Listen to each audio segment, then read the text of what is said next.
Virgin olive oil. That's all. You can also use, if you like, some garlic to make the pesto sauce. We don't use today because we are not sure if everybody likes the garlic taste. But garlic is one of the ingredients of the traditional pesto sauce. Normally we prepare pesto sauce using, traditionally, not normally, using mortar and pestle. So we put all the ingredients inside the mortar and pestle, start mixing, and tomorrow we are ready. Technology help us. The blender, how smart is it? But we have to take care about just a cube is a really smart choice because it cool down the temperature of the pesto sauce. You can blend faster. You get a really creamy sauce. You don't lose the smell. You don't lose the color. A friend of mine once asked me why every time he tries to prepare the pesto sauce, the pesto goes bad and became dark. Because he told me that when he come back after making the machine goes on, the pesto is always a dark sauce that smells like, you know, when you cut the grass in the garden. That is a really nice smell if you are cutting the grass in the garden, not if you are preparing something for eating.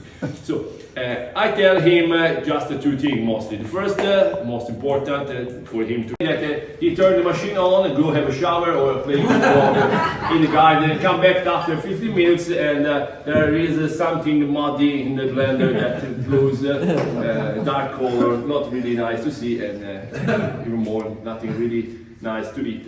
So first secret, don't go away, stay closer when you cook. Then enough to keep the green color and seal the aroma.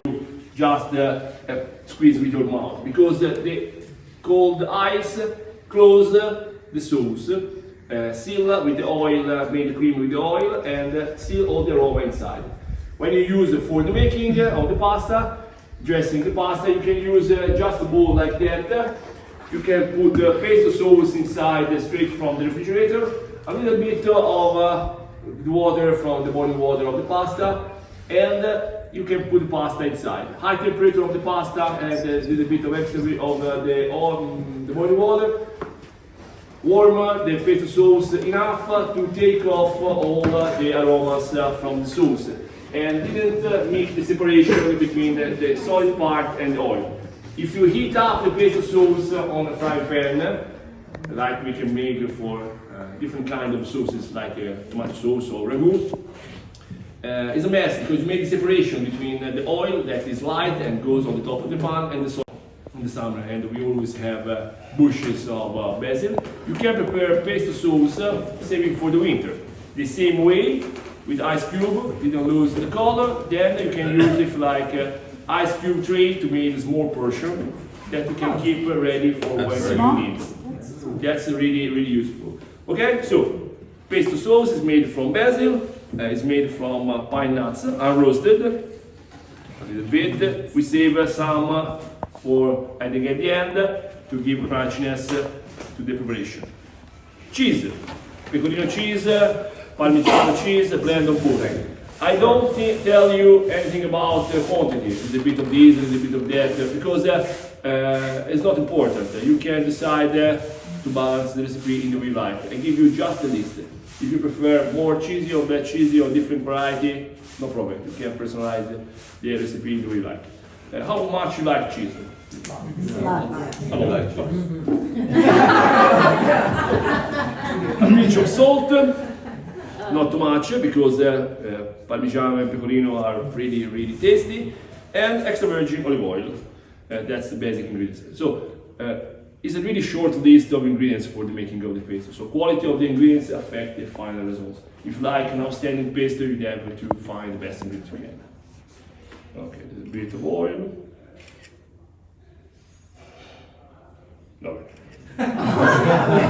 Wow. That's the Italian way for a little bit of you can start now mixing. That's the hardest part of the recipe. Can we with that? Check it. Someone pranked me.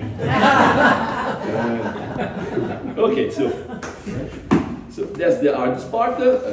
Really long experience to make it that.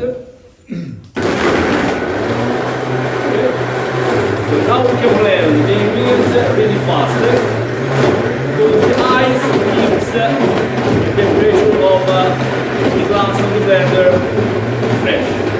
It means that we don't heat up the sauce. It means that we can save the color and the aroma of the fresh veggie. Okay? Little bit of pine nuts at the very end. If you find some piece of cheese inside, some piece of the pine nuts inside, you find in the grocery store, you can imagine that there are inside high quality ingredients, but you have to believe on the label. If you see, you are sure.